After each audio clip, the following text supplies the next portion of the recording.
Head to Whole Foods Market to jumpstart your January during our New Year boosting event with savings on feel-good favorites store-wide. Save on organic picks, wellness staples, and more all month long. Build a routine with Ollie that supports your wellness needs, like getting your daily vitamins and minerals with Ollie's multi-gummies, or keeping your mood upbeat with all the vitamin D in Hello Happy. Give your gut health some support with probiotics, and wake up feeling refreshed after taking Ollie Sleep. Do wellness on your terms. Find Ollie at a Walmart or Target near you or at ollie.com. These statements have not been evaluated by the Food and Drug Administration. This product is not intended to diagnose, treat, cure, or prevent any disease. This is Optimal Living Daily, Self-Care versus Self-Work, and Why Knowing the Difference is So Important by Kate Hesse of NourishNestBreathe.com. And I'm your narrator, Justin Malik, reading you blogs every single day of the year, including holidays. So now let's get right to it as we optimize your life. Self-Care versus Self-Work, and Why Knowing the Difference is So Important by Kate Hesse of NourishNestBreathe.com. Do you ever find yourself thinking, I don't know how I can be so tired. I've been making time to take care of myself. I know this happens to me at times, and when it does, I always take a few minutes and review what I've been considering self-care to see if I'm actually doing self-work. My dear friend Lauren introduced me to the difference between self-work and self-care several years ago when she noticed I was particularly exhausted despite doing a lot of what, at the time, I considered to be self-care. And understanding the difference is critical because the impact self-work and self-care have on you is dramatic. Self-work is hard. It can be exhausting and draining. The results are amazing though, so please don't think I'm discouraging you from making time for self-work. I define self-work as any activity where you're actively working on yourself. This could be mental, emotional, spiritual, or physical. The self-care is replenishing. It can be relaxing or energizing, depending on the activity. It also has amazing results and is critically important in your life, but it is very different from self-work. For me, self-care is any activity where you are passively relaxing in an environment created for nourishment. Again, this can be mental, emotional, spiritual, or physical. The difference between self-work and self-care. Self-care. You draw a nice, relaxing bath, pour in Epsom salts, light a candle, dim the lights, and sink into the bath without any plans or intentions, just the desire to let the warm water and salts soothe your body. Self-work. You draw the same bath, add the Epsom salts, and light the candle, but instead of dimming the lights, you keep them bright so you can write in your journal, using it as a tool to process through something which has been keeping your mind spinning at night. Self-care, you get a massage, relaxing onto the table with no objective or goal for the session, just enjoying each moment as any aches and pains are worked out of your muscles. Self-work, you go in for a body or energy work session with the intention of moving energy, releasing something being held in your body, or processing through something which has been bothering you. You're an active participant in the session, working with the person providing this session to realize your goals. Self-care. You curl up on the sofa with a cup of tea and wrap yourself in a warm blanket. You spend an hour reading a book you have been excited to dive into. And self-work. You curl up on the sofa, again with your tea and warm blanket, but you also have a pencil, highlighter, and Post-it flags along with your book. You read a book which you are excited to dive into, but instead of intending to simply enjoy the book, you're seeking knowledge, using this book as a resource in your quest to build a life you love. Self-care. You go out for a walk in a park during your lunch break, listening to the birds, admiring the beauty of the natural world, stopping to literally smell the flowers as you make your way along the path. You enjoy the feeling of the sun on your face and the grass underfoot. You don't worry about how many steps you take or calories you burn. You just experience and enjoy the world around you. In self-work, you go out to the same park for a walk during your lunch break, but you need to make sure you get 2,000 steps in during your break to reach your fitness goal for the day. The pace you need to keep to reach that goal is a great cardio workout, but it's too fast to really enjoy the world around you, You're not able to smell the flowers or note the different songs of the birds. And hopefully these examples give you an idea of why it's so important to have both self-work and self-care in our lives. Balancing self-work and self-care. When you practice self-work, you're learning and growing. You're getting to know parts of yourself you might not have previously been aware of. Through self-work, you're seeking to improve your life both inside your own mind and body and in the way you interact with the world.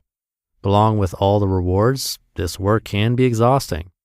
When you add in all the other things that pull your time and energy throughout the day, the importance of self-care becomes even more important. Self-care allows you to recharge. It gives you the reserves you need to keep working on both self-work and your day-to-day responsibilities. Without self-care, we become exhausted, overwhelmed, and run down. The trick is to find the balance between self-care and self-work. This is not always a 50-50 split. It is instead something that will need to be recalibrated regularly depending on everything else going on in your life. Sometimes the only difference between self-work and self-care is your attitude and approach. I have a friend who did a fantastic job of self-work, but she wasn't always as great at finding room for self-care in her schedule. One afternoon, as we were getting ready to take a yoga nidra class together, she was remarking on how tired she was feeling. I asked if she approached yoga nidra as an opportunity to work on herself, i.e., did she see herself as an active participant in the class? She responded, yes, that was exactly how she viewed it. I suggested that when she was feeling run down, she could perhaps instead view the hour-long class as an opportunity for the teacher to care for her. She could allow the yoga nidra to be the verbal equivalent of a parent rubbing a baby's back to soothe them. Instead of seeking to achieve a goal through the session, she could just relax and enjoy the experience. After the session, she remarked on how much more rested she felt than she normally did after yoga nidra. The only difference, she went from approaching the class as self-work to viewing it as self-care. It doesn't mean that yoga nidra always needs to be self-care for her, just that in the moment, what she needed was for it to be self-care instead of self-work. What do you need right now? Get a piece of paper or a journal. Write down all of the activities you regularly do that you consider to be self-care. Now think about the intention you bring into each of them and determine if they're actually self-work. Take note if you're doing any true self-care each day. Now, looking at your list, determine where you can make shifts and changes either in the activities themselves or your approach to them to ensure you're getting a good balance of self-work and self-care into your life. It is important to find the balance that serves you best. This isn't necessarily a one-for-one ratio and will change over time as everything else in your life changes. Sometimes you will need more self-work and sometimes you'll need more self-care. But the key is to listen to your body. If you are feeling tired and worn out, the balance should shift to favor more self-care. If you're feeling stuck and like you can't find a way to reach your goals, then the balance will need to swing to include more self-work. I suggest creating a practice of a daily or weekly check-in. Ask yourself, what do I need more of today or this week? And then look at your schedule and find a way to get the right balance of self-work and self-care into your day. Remember, this doesn't mean you have to change all your plans. Adjusting the balance can be as simple as changing your approach to the self-care and self-work activities you have already scheduled in. You just listened to the post titled Self-Care versus Self-Work and Why Knowing the Difference is So Important by Kate Hesse of NourishNestBreathe.com. And I'll be right back with my commentary. Look, meal planning takes a lot of energy. Every Sunday, I'd spend hours on it, all while trying to keep things healthy and interesting. But since discovering Cook Unity, I've gotten all that time back to focus on my other goals. I've been loving their incredible variety of chef-crafted meals.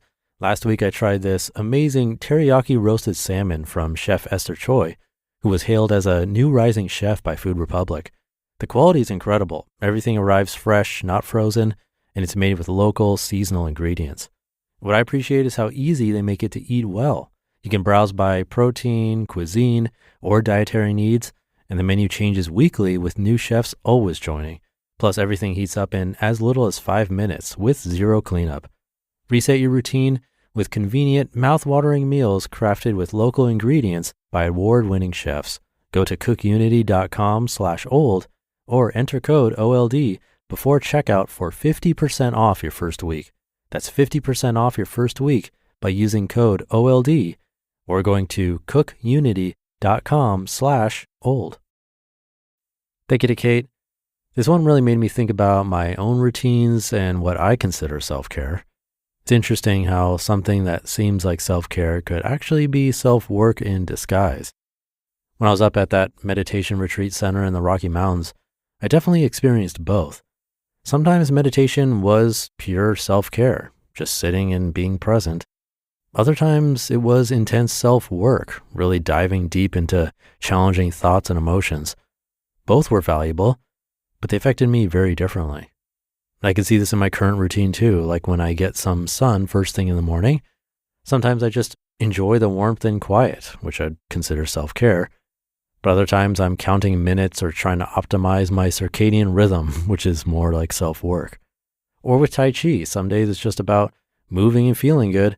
Other days I'm really focused on improving my form and pushing myself. What really struck me was the part about distraction. I'm definitely guilty of this. Sometimes I'll tell myself I'm doing self-care by watching a show or doing Sudoku, when really I'm just trying to escape for a while. Not that there's anything wrong with a little distraction sometimes, but like Kate said, it's important to know the difference. I think this podcast can actually be all three depending on how you use it. It could be self-care if you're just enjoying the daily conversations and reflections, self-work if you're actively trying to implement changes in your life, or distraction if you're using it to avoid something else. So maybe today we could both try to be more aware of how we're spending our downtime. Are we truly caring for ourselves or working on ourselves or just distracting ourselves?